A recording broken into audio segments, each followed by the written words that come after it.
I broke my husband's favorite plant pot by accident. What was hidden inside proved he was living a terrifying double life. Welcome back to Breakup, Cheater, where truth hides behind ordinary moments, and even love has shadows.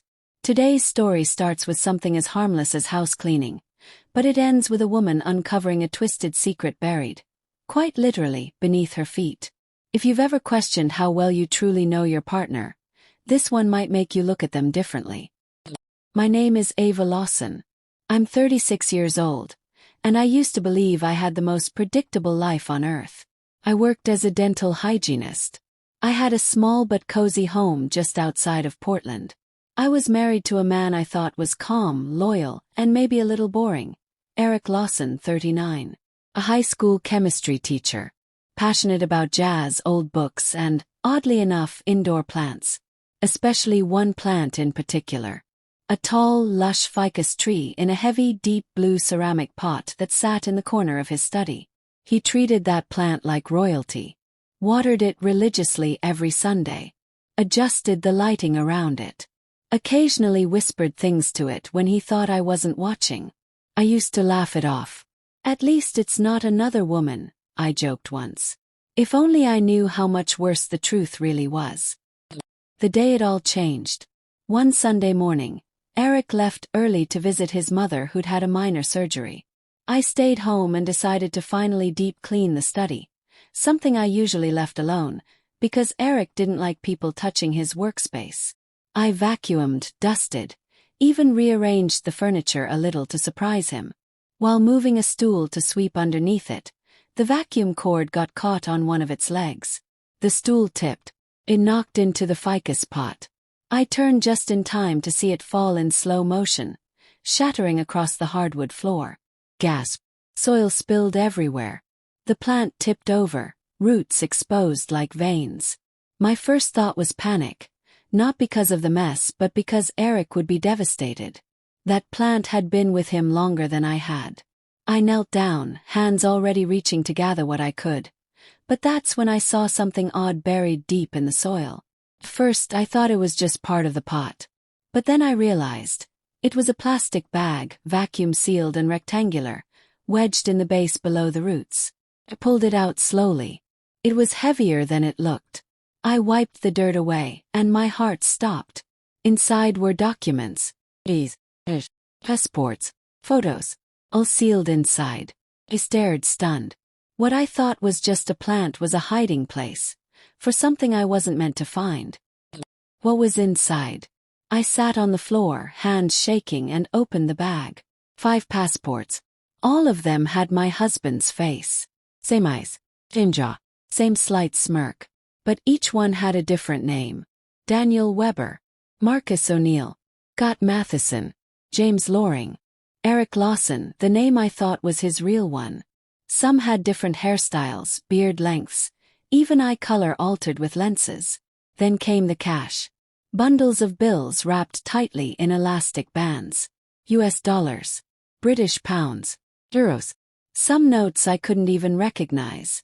Maybe Thai baht. Maybe something else. Easily over $40,000. Maybe more. And found the photos. At first, I thought he'd printed pictures of our wedding or travels. But these weren't photos we ever took together. These were stalking photos. Of me. Some were recent.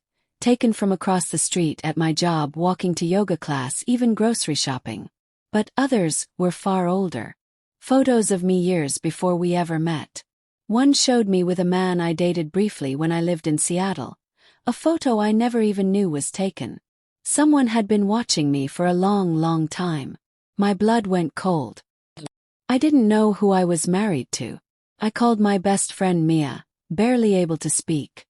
She rushed over and found me still sitting on the floor, surrounded by soil, the plant tipped over like a body in a crime scene.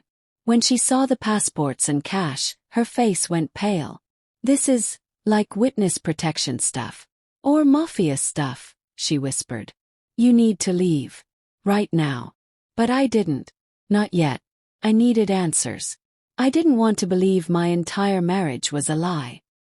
The confrontation. Eric returned that evening. As soon as he walked through the front door, his eyes darted around. Then he froze. He saw the plant, mess, the broken pot. Then he looked at me and calmly asked, "Did you touch anything that was inside it?" I lied, said no, just that it fell and broke. But the way his jaw tensed, the way his hand clenched around his car keys, it scared me in a way I'd never felt before. That night I didn't sleep. I hid the plastic bag under the lining of my suitcase, locked my phone, and left the house early the next morning. The truth unfolds. I met with a private investigator Mia knew from her journalism days, a retired Fed named Tom Hastings. I gave him everything. Within 2 weeks, he came back with answers I wasn't ready for. Eric's real name was James Loring. He was part of an international fraud ring in the early 2000s. He ran high-level identity scams, stole millions using shell corporations, and disappeared off the radar when several of his partners were caught.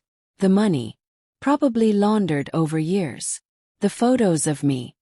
He'd been surveilling me for months, maybe years before we ever met.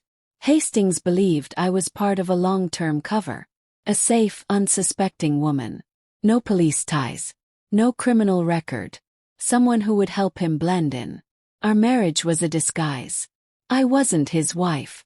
I was his shield. Aftermath. I filed for annulment.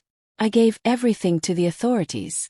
But Eric, or James, vanished before they could arrest him. All bank accounts under his name were emptied. His phone disconnected.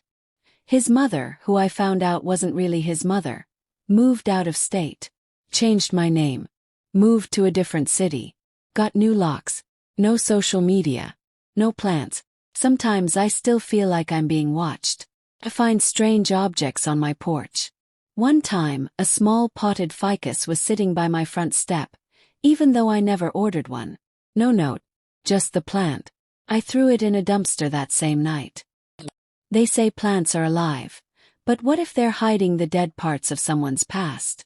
What I thought was just a simple ficus turned out to be the only honest thing in our relationship. Everything else, fabricated, planted, and buried just like the truth.